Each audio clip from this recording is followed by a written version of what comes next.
kita menuju ke Mas Hensat lagi. Mas Hensat Jadi tadi, 5 nih ya? berarti total berapa? 5 ya? 5. Tapi yang Mutia Hafid kan belum hadir ya? Belum. Jadi ini gimana komposisi Partai Golkar 5 itu terbanyak, paling banyak atau gimana?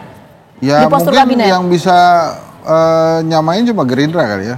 Yang nyamain Gerindra? Mungkin artinya 55 atau gimana? Bisa 45, bisa 55 gitu kan. Ini kan masih dipanggil-panggil terus nih. Oke, ini menarik ya kalau kita bicara soal komposisi kabinet. Ini juga sudah ada sejumlah nama juga yang hadir di kediaman Prabowo Subianto. Tapi gini Mas Hensat, pertanyaan saya tadi yang menggantung juga soal PKB. Ya, ini kan tadi kan ada kader PKB yang 2 yang hadir ya, ada Ketua Umum PKB Muhaimin Iskandar, kemudian ada Abdul Qadir Karding juga hadir di sana. Ini gimana komposisi untuk PKB? Karena kan kita tahu posisi politik dari PKB bukan merupakan partai mendukung Prabowo Gibran di Pilpres. Ya, tapi kan mereka sudah bergabung ya, dan hubungan antara Muhaimin dengan Pak Prabowo ini memang dekat gitu. Tadi Muhaimin sempat menyampaikan kan, begitu selesai dia datang ke PKB itu malah. Jadi saya sih nggak kaget kalau kemudian PKB mendapat porsi yang istimewa dari Pak Prabowo gitu. Yang justru yang kita lihat ini kan yang kita tunggu-tunggu kan sebetulnya PDI nih. Nah itu dia, baru saya ngomong PDIP kita belum lihat sama sekali nih hadir di kediaman Prabowo. Atau nanti nunggu pertemuan antara Bu Mega dengan Pak Prabowo dulu, tanggal 17 katanya. Ya kita tunggu aja di Batu Tulis katanya tuh, bocor ya, tuh. Saat Pak Prabowo ulang tahun.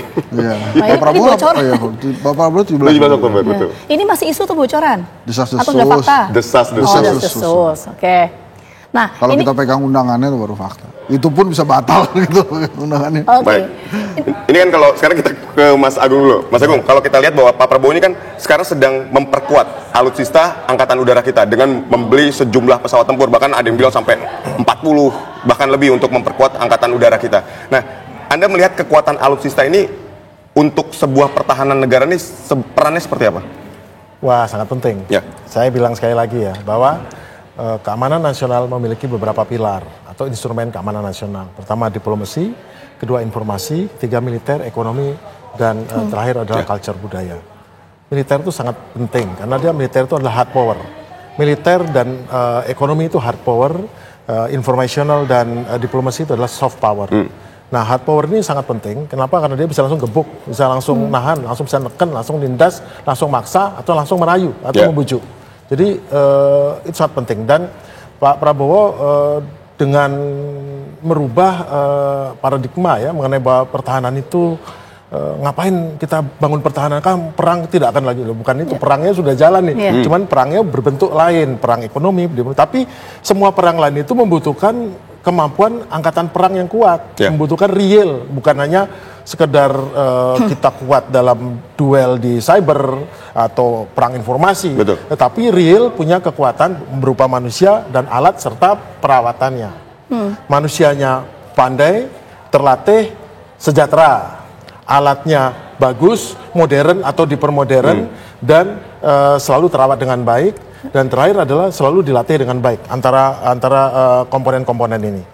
Jadi Pak Prabowo suka nggak suka ya, kita sekarang nomor 4 di dunia loh, angkatan lautnya. Baik. Dan totalitas angkatan bersenjata kita nomor 14 di dunia atau 13 di dunia sekarang. Itu oke banget. Tapi kita sekarang nggak percaya, masa sih gitu? Ya karena kita masih terbawa ke paradigma tahun lama bahwa kita pasti beli nggak banyak, atau barangnya nggak bagus. Tapi nyatanya dengan pembelian pesawat F-15, pembelian Rafale, kemudian kapal-kapal Corvette kelas Sigma, kemudian beli kapal-kapal yang baru, modern, kapal selam, itu memang uangnya banyak ya, tapi kan tidak ada yang bayar cash ya, itu kan bayarnya mesti dicicil atau segala macam. Nah, itu suka nggak suka membuat kita makin disegani di kawasan. Contoh adalah seperti di sepak bola itu, berubah orang, berubah pimpinannya, tahu-tahu jagoan kita. Betul. Nah, dan mengambil sumber daya manusia berupa pemain-pemain yang mau dijago gitu, langsung jago sama. Kita sekarang nggak bisa pelan-pelan menunggu jadi kuat, tapi kita sekarang beli alatnya baru, modern bagus, atau yang lama diperbaiki jadi permodern bagus, orangnya diambil yang baru, dilatih, dididik dengan bagus, diberi kesejahteraan, kemudian bekerja sama dengan negara lain, kemudian tahu-tahu kita nomor di Asia jadi oke banget gitu loh, yang terjadi. Dan itu yang terjadi saat ini. Nah ini kita lihat juga ya Pak Agung ya, ini ada jumlah tokoh yang kemudian hadir di kediaman Prabowo Subianto. Nanti kita akan coba analisa lebih lengkap ini di posisi apa kira-kira ya calon menterinya ya. Meskipun tadi kita mengutip Mas Hensat, fixnya menunggu hari H nanti pelantikannya seperti apa. Tapi kita ke Pak Agung dulu. Pak Agung, mungkin kita dalami dulu ya Ditya ya. Tadi yang disampaikan oleh Pak Agung kan sempat terputus ya Pak ya. Untuk triumvirat Menteri Pertahanan ini apakah harus diisi oleh kalangan militer atau enggak Pak? Diisi militer bagus. Ya. Namun bila negara melihat bahwa Pak Prabowo ya melihat bahwa ini perlu diisi untuk pengembangan di bidang yang lain, mungkin bisa yang lain. Namun saya sebagai mantan militer, saya melihat bahwa tidak banyak yang cukup mendalami kemiliteran untuk bisa tahu budaya militer kecuali orang yang pernah dalam militer. Oke. Nah itu yang contohnya ya Pak Prabowo jadi Menhan, langsung hal-hal yang menyentuh kebutuhan orang militer dia paham betul, dia berikan, beliau support, beliau dukung, ya sejahtera. Saya saat masih aktif saya di bawah beliau juga ya, saya juga merasa bahwa makin baik gitu. Iya. Nah itu penting juga.